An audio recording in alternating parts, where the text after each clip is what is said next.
தமிழ்நாட்டிற்கு பெரும் தலைகுனிவு. நிதியமைச்சர் மரிய வில்சனின் லட்சணத்தை பாருங்கள். தமிழ்நாட்டுல முதலமைச்சர் விஜய் தலைமையிலான தமிழக வெற்றி கழகத்துல 23 பேர் அமைச்சரா பதவியேற்ற சில மணி நேரத்துல எதிர்க்கட்சியான திமுகவோட ஐடி விங் கடும் விமர்சனத்தை முன்வச்சிருக்கு. ஆர்கே நகர் தொகுதியோட சட்டமன்ற உறுப்பினரும் தற்போதைய நிதியமைச்சரா பொறுப்பேற்றிருக்கக்கூடிய மரிய வில்சன் குடும்ப பிரச்சனை தொடர்பான காணொளி தொடர்பான விஷயத்த திமுக ஐடி விங் மறுபடியும் மக்களோட நினைவுக்கு கொண்டு வந்திருக்கு. திமுக ஐடி விங் தன்னோட எக்ஸ் பக்கத்துல சோஃபா மாடல் ஆட்சி நடத்தக்கூடிய விஜய் தலைமையிலான அமைச்சரவையில இடம்பெற்றிருக்கக்கூடிய நிதியமைச்சர் மரிய வில்சனோட லட்சணத்தை பாருங்கள். வீடு புகுந்து ரவுடிசம் செஞ்சவரை அமைச்சராக்கி அழகு பாக்குறாரு முதல்வர் விஜய். இதுதான் நீங்க சொன்ன மாற்றமா சார் அப்படின்னு கேள்வி எழுப்பினதோட டிவிகே ஃபைல்ஸ் அப்படிங்கிற ஹேஷ்டேக்கையும் வீடியோவோட சேர்த்து பதிவிட்டிருக்கு. இது மரிய வில்சன் தன்னோட சொந்த சகோதரரோட வீட்டுக்குள்ள அத்துமீறி நுழைஞ்சு தாக்குதல் நடத்தினதா சொல்லப்படக்கூடிய சம்பவம். இது தேர்தல் பிரச்சார காலத்துல ரொம்ப பெரிய பரபரப்பை ஏற்படுத்துச்சு. அப்போ பரவன சிசிடிவி அப்புறம் மொபைல் காணொளிகள் இப்போ மறுபடியும் திமுக பதிவுக்கு பின்னாடி வைரல் ஆயிட்டு வருது.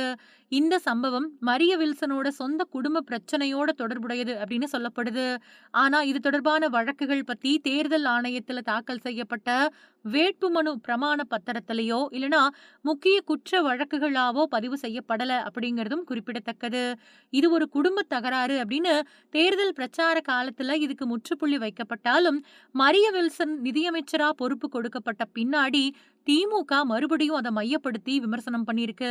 தமிழக வெற்றி கழகம் தரப்புல இந்த குற்றச்சாட்டுகளுக்கு இதுவரைக்கும் முறையான பதில் விளக்கம் வெளியாகல.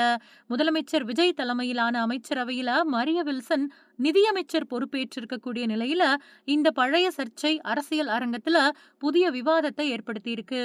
ஒரு அமைச்சருக்கு எதிரான இத்தகைய குற்றச்சாட்டுக்கள் மக்கள் மத்தியில பெரும் கவனத்தை ஈர்த்திருக்கு.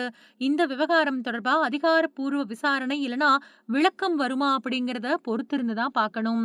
முன்னாடியே மே 16ஆம் தேதி அன்னைக்கு வெளியான அறிவிப்புல செங்கோட்டையனுக்கு நிதித்துறை ஒதுக்கப்பட்டிருந்தது. இப்போ நிதித்துறை மாற்றப்பட்டு அவருக்கு வருவாய் அப்புறம் பேரிடர் மேலாண்மை துறை வழங்கப்பட்டிருக்கு. இந்த பதவி கூட இதர கூடுதல் பொறுப்புகளான வருவாய் நிர்வாகம், மாவட்ட வருவாய் நிர்வாக அமைப்பு, துணை ஆட்சியர்கள், பூதான் அப்புறம் கிராமத்தான் மற்றும் சட்ட விவகாரங்கள் இந்த மாதிரியான விஷயங்களையும் அவர் கவனிப்பாரு. செங்கோட்டையன் கிட்ட இருந்து நிதித்துறை இப்போ புதிய அமைச்சரான மரிய வில்சன் கிட்ட ஒப்படைக்கப்பட்டிருக்கு.